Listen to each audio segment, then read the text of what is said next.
আগামীকাল মুখ্যমন্ত্রী শুভেন্দু অধিকারীর সঙ্গে এনসিপিআই সাংসদদের তাদের বৈঠক রয়েছে বলে আমরা জানতে পাচ্ছি। তার মধ্যে একটা অভিযোগও তাদের উঠে এসেছে সামনে, যে স্থানীয় পুলিশ প্রশাসনে তারা সহযোগিতা পাচ্ছেন না, এরকম অভিযোগ তারা করেছিলেন। তো ঠিক কি নিয়ে আলোচনা হতে পারে, আমাদের প্রতিনিধি জ্যোতির্ময় কর্মকার আমাদের সঙ্গে রয়েছেন। জ্যোতির্ময়, এটা কি এনসিপিআই এর মানে ভবিষ্যৎ কি হতে চলেছে, এরকম কিছু নির্ণায়ক বৈঠক হতে পারে?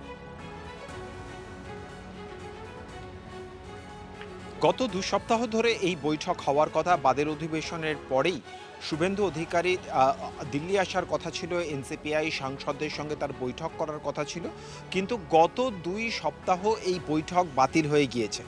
গত সপ্তাহে শুভেন্দু অধিকারীর সঙ্গে নবান্নে গিয়ে বৈঠক করেন সুদীপ বন্দ্যোপাধ্যায়, এবং তখনই ঠিক হয় যে চলতি সপ্তাহ অর্থাৎ আগামীকাল এই বৈঠক দিল্লির বঙ্গভবনে দুপুর ২টো নাগাদ হওয়ার সম্ভাবনা রয়েছে।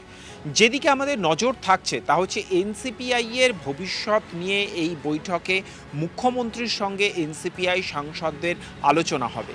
তার কারণ এখনও পর্যন্ত এনসিপিআই স্পিকারের মান্যতা পায়নি, পৃথক সংসদীয় দল হিসেবে তাদের রেকগনিশন এখনও পর্যন্ত আসেনি। এবং এক্ষেত্রে স্পিকার অফিসের সূত্রে যে খবর আমরা পাচ্ছি যে শিবসেনা অর্থাৎ উদ্ধব ঠাকরে শিবসেনা থেকে ৬ জন সাংসদ তারা ইতিমধ্যেই একনাথ শিন্ডে ক্যাম্পে যোগদান করেছেন এবং তাদের মান্যতা দিয়েছেন স্পিকার, এবং সেই সিদ্ধান্তকে চ্যালেঞ্জ করে ইতিমধ্যেই উদ্ধব ঠাকরে ক্যাম্প তারা সুপ্রিম কোর্টে গিয়েছেন। যতক্ষণ পর্যন্ত না সুপ্রিম কোর্ট এই মামলার রায় দিচ্ছে ততক্ষণ পর্যন্ত এনসিপিআই নিয়ে কোনো রায় নির্দেশ দিতে চান না স্পিকার। তার কারণ তিনি সুপ্রিম কোর্টে শিবসেনা সংক্রান্ত নির্দেশ দেখে নিয়ে তারপরেই এনসিপি নিয়ে তিনি অর্ডার দেবেন। স্বাভাবিকভাবেই এনসিপিআই সাংসদরা এই মুহূর্তে চরম অনিশ্চয়তার মধ্যে রয়েছেন। কেউ কেউ দাবি করছেন যে তাদের আশ্বাস দেওয়া হয়েছিল যে ভবিষ্যতে তারা বিজেপির সঙ্গে মিশে যাবেন। স্বাভাবিকভাবেই সেই প্রত্যেকটা বিষয় নিয়ে মুখ্যমন্ত্রীর উপস্থিতিতে আলোচনা হবে বলে সূত্র মারফত আমরা খবর পাচ্ছি। সর্বোপরি যে বিষয়টি গুরুত্বপূর্ণ, তৃণমূল কংগ্রেস ছেড়ে এনসিপিআইতে যোগ দেওয়ার পরেও এখনও একাধিক এনসিপিআই সাংসদ তাদের নিজেদের এলাকায় ঢুকতে পারছেন না। সাংসদদের তাদের এলাকা ছাড়া হয়ে থাকতে হচ্ছে। অর্থাৎ বিজেপির সঙ্গে যে সংঘাতের বাতাবরণ তা এনসিপিআইতে যোগদানের পরেও সাংসদদের ফেস করতে হচ্ছে। স্থানীয় পুলিশ প্রশাসন, বিজেপির নেতাকর্মী সকলের সঙ্গেই তাদের এই মুহূর্তের যে সম্পর্ক তা মোটেও আশানুরূপ নয়।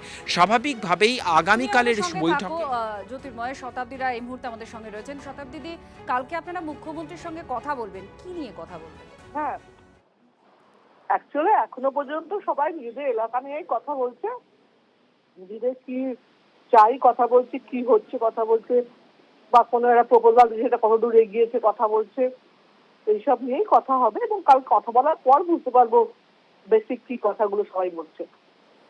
আপনাদের যে বলা হয়েছিল বিজেপির সঙ্গে আপনারা মিশে যাবেন, আপনারা বারবার সেটা বলেও ছিলেন, এক্ষেত্রে তো এখনো পর্যন্ত একটা হ্যাঁ বিজেপির সঙ্গে মিশে যাবে এই কথাটা কেউ আমার মনে হয় না বলেছে বলে।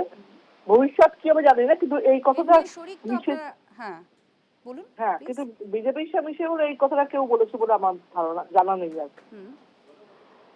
তো সেক্ষেত্রে আপনাদের অবস্থান কি হবে কালকে রাজনৈতিক একটি দল হিসেবে? আপনারা মুখ্যমন্ত্রী শুভেন্দু অধিকারীকে কি বলবেন কালকের বৈঠকে? না, আমাদের যেগুলো আমরা বারবার বলছি, আমরা যে কারণে বারবার শুভেন্দুর সঙ্গে মিট করেছি, আলাদা করেও প্রত্যেকে 5-3 করে প্রত্যেকে এলাকা ডেভেলপমেন্ট নিয়ে কথা বলছে। যেগুলো আটকে আছে সেগুলো কি, বা যেগুলো বড় প্রজেক্ট কিছু হলে এলাকার ভালোভাবে যেগুলো করতে পারা যায়নি, বা যেগুলো ইচ্ছে আছে, বা যেটা স্পেশাল সাপোর্ট দেবে বলেছে মুখ্যমন্ত্রীর তরফ থেকে, সেগুলো কি কি হবে সেই প্রপোজাল নিয়ে কথা বলা। আর নিজস্ব এলাকার যাদের যা কথা বলার আছে, কি কি প্রবলেম হচ্ছে বা প্রবলেম হচ্ছে কিনা, ওকে থ্যাংক ইউ বলা। দিদি, একটা অভিযোগ আপনাদের অনেকেই করেছেন যে এলাকায় ঢুকতে পারছেন না, স্থানীয় পুলিশ প্রশাসনের সহযোগিতা পাচ্ছেন না, এরকম একটা অভিযোগ আছে। এটা আপনার কি এরকম কোনো অভিযোগ আছে? আপনি কি কিছু বলবেন? না, সেরকম ভাবে না। যদি কিছু অসুবিধা হচ্ছে আমি ডাইরেক্ট সিএম কে বলছি, সিএম সেগুলো সলভ করে দিয়েছে। সুতরাং আমার ক্ষেত্রে হয়নি। বাকি কারোর ক্ষেত্রে তারা নিশ্চয়ই কালকে সে কথা বলবে যদি সেরকম সমস্যা থাকে। ধন্যবাদ দিদি। প্রশ্ন হচ্ছে, তৃণমূলের সংসদীয় দলে কি আরো ভাঙন আসতে চলেছে? আরও 2-3 জন তৃণমূল সাংসদ তারা যোগাযোগ রাখছেন, জেপি নাড্ডার সঙ্গে আলোচনা চলছে, এমনটা দাবি করেছেন সাংসদ কাকলি ঘোষ দস্তিদার। আগামীকাল শুভেন্দু অধিকারী বা আপনাদের এনসিপিআই সাংসদদের সঙ্গে বৈঠকে বসছেন, একটা মিটিং হওয়ার কথা আছে, তাতেই 3 জন সাংসদ থাকছেন যারা দল সবাই থাকছে।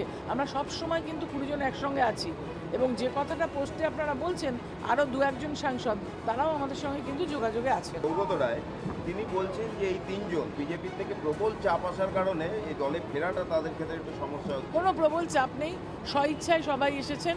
কেননা এখানে যে বালি চুরি, মাটি চুরি, কয়লা চুরি, সোনা চুরি, এগুলো তো কাগজে আসছে, এগুলো তো ডকুমেন্টেড অন্যায়, এবং অনেকে অ্যারেস্ট হয়েছে। তার জন্য অনেকে চলে এসছেন ওই দল ছেড়ে, এবং তারা স্বইচ্ছায় এসেছেন। এছাড়াও আমি যে বললাম আরও 2-3 জন সাংসদ, জেপি নাড্ডাজি, তার সঙ্গে আলোচনা চলছে, তারাও তো আসার জন্য বলেছেন। সুতরাং আরও সাংসদরা কিন্তু এনসিপিআইতে যোগ দেওয়ার জন্য আমাদের সঙ্গে যোগাযোগ করেছেন, এটা ঘটনা। আরও ফাঁকা হচ্ছে কালীঘাট শিবির। কাকলি পুত্রের পোস্ট ঘিরে কিন্তু আরও জল্পনা বাড়ছে। 2 প্রাক্তন হেভিওয়েট মন্ত্রী ও 3 সাংসদ খুব দ্রুত যোগ দিচ্ছেন এনসিপিআইতে। সোশ্যাল মিডিয়ায় পোস্ট বৈদ্যনাথ ঘোষ দস্তিদারের।